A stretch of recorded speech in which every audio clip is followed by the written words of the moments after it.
In questo video vi darò due consigli riguardo al disegno.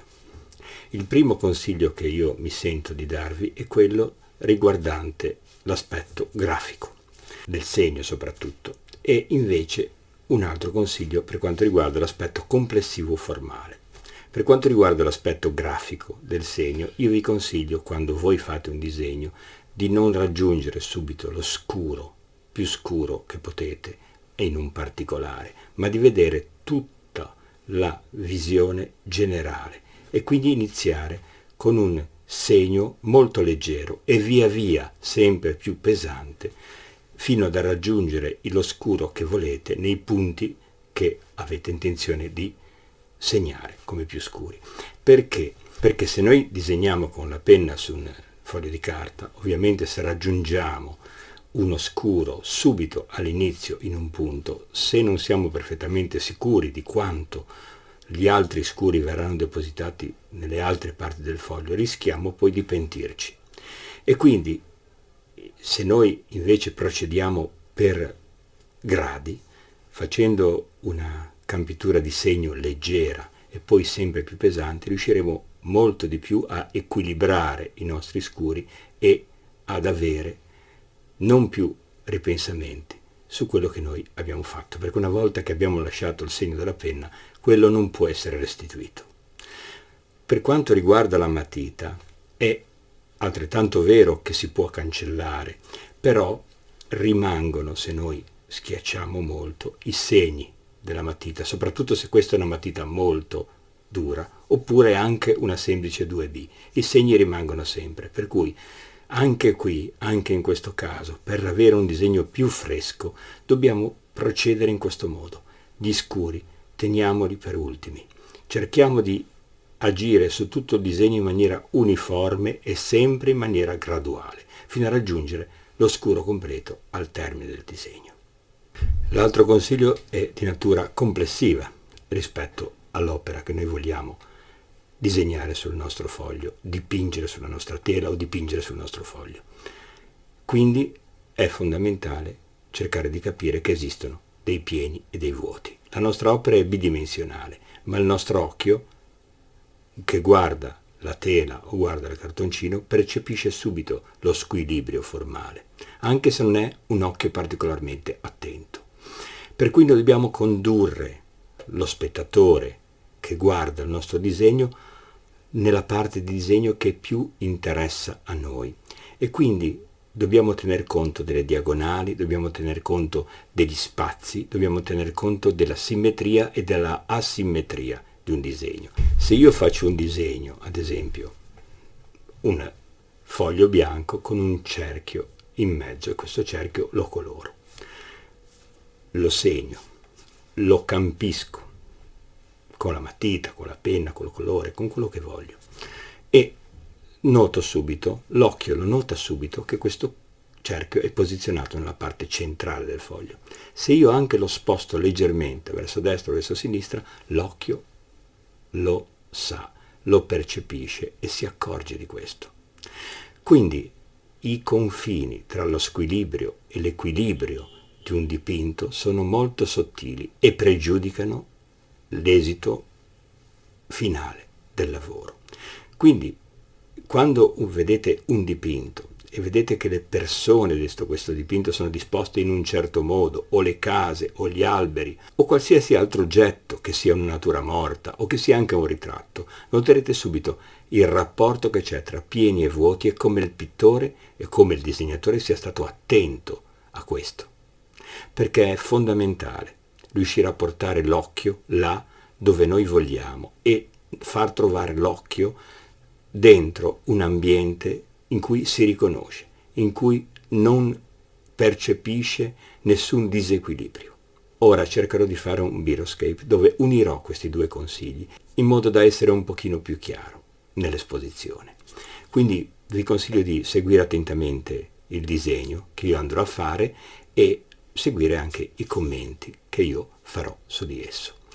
Non mi resta altro che augurarvi una buona visione e ricordarvi di iscrivervi al canale, di commentare, di mettere un mi piace e di condividere il video. perché questo fa sì che il video possa essere guardato da più persone possibili. Quindi vi auguro una buona giornata e a presto. Questo è un disegno fatto su una carta Fabriano Tecnico 6, una carta che di solito si usa per il disegno tecnico, è molto liscia, bella, una bella carta. E la penna è una Bic Crystal. Questo è un tronco d'albero su una campagna, lo sfondo di una campagna. Questo disegno lo sto presentando già ultimato per quanto riguarda quasi la parte destra, nella sua prima stesura. Come vedete i tratti sono molto leggeri. Per fare questi tratti leggeri occorre inclinare la penna di 45 gradi e tenerla veramente molto leggera sul foglio, perché è una penna la Bic Crystal che, se appoggiata un pochino di più, tende proprio a macchiare. Non è come la Bic Fine o la Bic Exact, che magari hanno un rilascio di inchiostro meno importante, però è molto morbida come penna e per questo genere di lavori io la preferisco alle altre, perché mi garantisce una morbidezza, appunto, come ho detto poc'anzi, nel tratto, che è affidabile soprattutto. Quindi, come abbiamo detto nella presentazione, è fondamentale che si riesca a campire tutto il foglio con questo segno leggero, disegnando sempre in maniera leggera anche l'accenno delle ombre e il disegno delle forme, però mantenendo questa lievità, per dare la possibilità di riuscire a governare l'oscuro quando noi lo applicheremo man mano sul foglio. Adesso vediamo che noi abbiamo in questa immagine un albero, un tronco d'albero che divide quasi in due il foglio, perché se noterete avvengono due cose che, proprio per il fatto che avvengano contemporaneamente, rendono il disegno più equilibrato, e cioè lo spostamento leggero in diagonale del tronco verso sinistra e la diagonale dell'orizzonte che si alza sulla sinistra un pochino, e poi vedremo come nel corso del disegno questo può cambiare, può variare e migliorare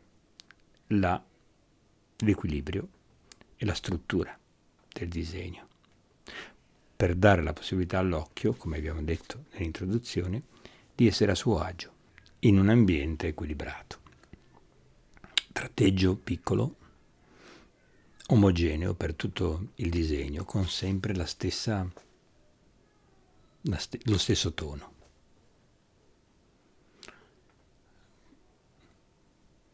Abbiamo un albero e chiaramente quest'albero sta di fronte a noi, e dietro quest'albero c'è un orizzonte e prima di questo orizzonte c'è questa vegetazione. Ecco, adesso abbiamo terminato la prima parte, dove abbiamo steso tutto questo tratteggio molto molto lieve. Dicevo che questo orizzonte nasconde ovviamente dei campi che noi non vedremo mai, che però immaginiamo ci siano, e quindi questo chiaroscuro serve per riuscire a creare uno spazio fra il tronco e l'orizzonte. che abbiamo davanti a noi. Questo ricostruisce chiaramente in maniera bidimensionale un'attitudine che abbiamo noi esseri umani verso la visione binoculare, avendo due occhi naturalmente. Visione binoculare che ci spinge a rappresentare quello che rappresentiamo come lo rappresentiamo, perché deve essere visto da due fonti, che sono i nostri occhi, che raccolgono delle informazioni, che di solito sono tridimensionali, data la loro peculiarità di essere binoculari, ma nel caso del disegno non possono esserlo, in quanto il disegno rappresenta un'unica visione, da un unico punto di vista, e quindi l'unica possibilità che ci rimane è quella di ingannare in qualche modo l'occhio e fargli credere che quello spazio lì sia uno spazio diverso, più ampio. Dicevo della visione binoculare, molte volte non ci si pensa a questo, e magari alcuni non lo hanno in mente, il funzionamento, anche se ne usufruiscono tutti i giorni, in ogni momento, della sua particolarità. Come noi ci accorgiamo di avere una visione binoculare? Se facciamo questo piccolo esperimento, teniamo il braccio teso davanti a noi e poniamo tra noi e l'orizzonte, e quindi tra il nostro occhio e l'orizzonte, una matita o una penna. Se guardiamo la penna, vedremo due orizzonti dietro di noi, due immagini dietro di noi. Se noi guardiamo invece quello che sta al di là della penna, vedremo due penne, perché noi da un occhio vediamo una parziale visione di quello che abbiamo davanti, e con l'altro occhio vediamo un'altra parziale visione di quello che abbiamo davanti. L'unione di queste due visioni ci fa percepire la profondità,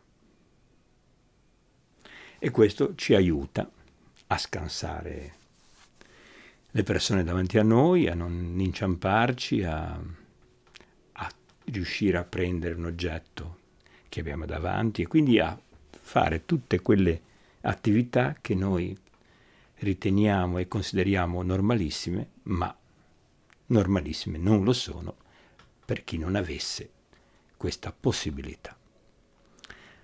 Ad esempio, se noi fossimo galline, ovviamente non avremmo una visione binoculare, ma avremmo due schermi dove lo schermo di destra ci fa vedere una parte, che è la parte destra, e lo schermo di sinistra ci fa vedere la parte sinistra, perché le galline hanno gli occhi nella parte laterale del muso. E questo perché? Perché ovviamente loro devono avere una più ampia visione possibile di quello che gli accade intorno, perché devono difendersi da quelli che possono essere i predatori. E quindi hanno questo tipo di visione. Noi non siamo galline, abbiamo la visione binoculare, e il disegno, la rappresentazione, nasce proprio dal fatto che noi vediamo in questo modo. Quindi cerchiamo, come abbiamo detto, di ingannare quello che noi consideriamo lo spettatore con un'opera che finge di essere tridimensionale, ma tridimensionale non è. O meglio, non riesce ad esserlo, però può, con alcuni accorgimenti, riuscire ad avvicinarsici. Perché? Perché l'occhio non solo vede ciò che vede, quindi il disegno, ma vede anche quello che non vede nel disegno, ma che si ricorda di aver visto. Per cui l'esperienza, il fatto di aver visto, come in questo caso, un albero e dietro un paesaggio, si riflette sul disegno stesso e quindi aiuta, diciamo, il disegnatore a ricostruire, a riportare alla memoria nello spettatore la possibilità del ricordo di questa immagine, quindi associarla a quello che sta vedendo in quel momento. Vedete adesso il disegno comincia a ricostruire un ambiente e a poco a restituirci lo spazio, la rappresentazione dello spazio che abbiamo dietro l'albero. Cominciamo a sentire l'aria che circola intorno all'albero, o almeno questo è il mio intendimento. Però fate sempre attenzione a quello che abbiamo detto circa la costruzione del disegno e della costruzione delle ombre e soprattutto degli scuri legati alle ombre. Adesso io so che l'albero in centro è un albero che sarà molto scuro perché è in controluce ed ho bisogno che sia così perché questo mi aiuterà molto per la percezione della distanza del paesaggio dietro di esso. E la costruzione della corteccia mi aiuterà anche nella mimesi dell'oggetto e aiuterà l'occhio a percepire questo come un'immagine concreta e possibile. Però, ripeto, in questo momento sto indugiando sullo scuro dell'albero perché so che questo sarà molto scuro. E il fatto di dare lo scuro prima in questa zona, che so essere forse la più scura dell'intero disegno, poi mi aiuterà ad agire nel fondo e a intervenire nelle zone più scure con il tratteggio. Questi tocchi che rappresentano le foglie, che si vedono in lontananza, che scendono dall'albero, in realtà mi aiutano a equilibrare il disegno. Sono un bel pretesto per riuscire ad agire su di loro per risistemare quello che è il disegno una volta concluso. Perché basta pochissimo per far disequilibrare un disegno, anche solo un punto, anche solo un piccolo segno. E in qualche mio biroscape rappresento un orizzonte più o meno reale e degli oggetti, delle forme che fluttuano nell'aria. Quando ne ho fatto uno che ho presentato anche la volta scorsa, che si chiama 3 volte come 3 pietre e migliaia di solitudini, quelle 3 forme che ci sono dentro quell'oggetto non sono messe lì a caso, ma sono messe studiando la possibile collocazione di queste pietre in relazione all'equilibrio che devono avere all'interno del disegno per far sì che il disegno non sia sostanzialmente più incline ad andare verso un lato che verso un altro, ma essere stabile, cioè che non penda da una parte o dall'altra. E questo accade sempre. E E il rigore che io mi pongo è proprio quello di far sì che questo non accada, anche se può succedere che accada. E un metodo che ho, che ho, che ho imparato da quando ero al liceo, di cui mi parlava sempre Marangoni, che non finirò mai di ringraziare per tutto ciò che mi ha insegnato. Tranquillo Marangoni, il più grande xilografo italiano del Novecento, a mio parere. Mi diceva che quando uno ha finito un disegno, per vedere se il disegno funziona, bisogna vederlo attraverso lo specchio. E in effetti è quasi una visione straniante. Sembra che uno veda proprio un altro disegno e riesci in maniera incredibile a notare dove sono gli errori e le inesattezze, ma in modo molto chiaro e lampante, quasi a farti dire ma come mai non me ne sono accorto prima. Quindi anche questo è un consiglio all'interno di quei due che vi ho dato all'inizio, quello di mettere il disegno una volta compiuto, ma magari una volta abbozzato nelle sue parti strutturali, davanti a uno specchio e vederne l'immagine riflessa. Aiuterà molto a riequilibrare il tutto qualora ci fosse qualcosa di cui non ci siamo accorti. Naturalmente tutti questi consigli vanno nella direzione di una didattica o di atteggiamento che a mio parere si deve avere soprattutto quando si inizia ad approcciarsi a questa tecnica, che è il disegno, che è, come abbiamo visto anche negli altri video, un'osservazione portata all'ottenimento della tecnica e della possibilità che ha alla mano di riprodurre ciò che il cervello vuole che sia riprodotto.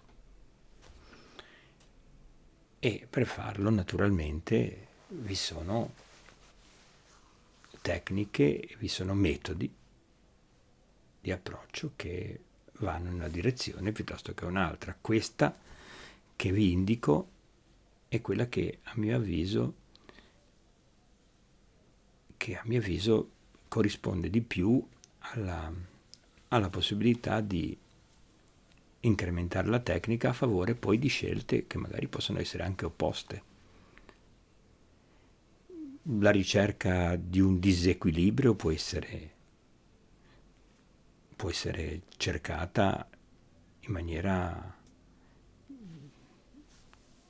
sostanziale e giustificatissima, e tutto si può fare. Se io nell'opera disegno un soggetto che deve per forza essere disomogeneo, essere disequilibrato, ma lo faccio apposta di fare così ed è giusto che venga fatto così. Però io devo sapere come riuscire invece a condurre un risultato altrimenti. Prima di rompere devo riuscire a costruire. Questo potrà risultare accademico, potrà risultare forse scontato e noioso anche. Però vi assicuro che per quanto riguarda la mia esperienza posso dire che è di assoluta importanza. Invece, il piacere di disegnare è proprio anche il piacere di imparare a disegnare, cioè attraverso un mezzo riuscire a interpretare la realtà che abbiamo davanti, per poter poi farne quello che vogliamo sul foglio. Però è importante che alcune regole, chiamiamole così, che governano la disciplina, se sono state tramandate nel tempo per così tanti anni, un valore devono averlo. E per quanto riguarda la mia esperienza, ho constatato che è così. Ovviamente ci può essere il piacere e la scelta di poter intraprendere altre strade. Io ho scelto questa e continuo a consigliarla. La mano deve poter avere molte frecce al proprio arco, e più la quantità e la conoscenza tecnica è ampia e più la possibilità di riuscire, e lo dico per l'ennesima volta, a fare qualcosa che corrisponda a ciò che avevamo pensato è alta. Ecco, adesso stiamo guardando qui che è quasi terminato il disegno. Quindi vediamo chiaramente queste due diagonali di cui parlavo prima. Una lieve verso sinistra dell'albero, in primo piano, che fa il paio con quella più accennata e magari più nascosta dell'orizzonte, che sale un poco verso sinistra, anche con l'aiuto di quella piccola collina e dell'ombra che adesso disegno sotto le fronde. Ecco, questi elementi insieme a quelle piccole foglie e anche alla diagonale delle foglie bianche che sono sovrapposte all'albero nero che vediamo in primo piano, concorrono tutte queste cose a far sì che il disegno sia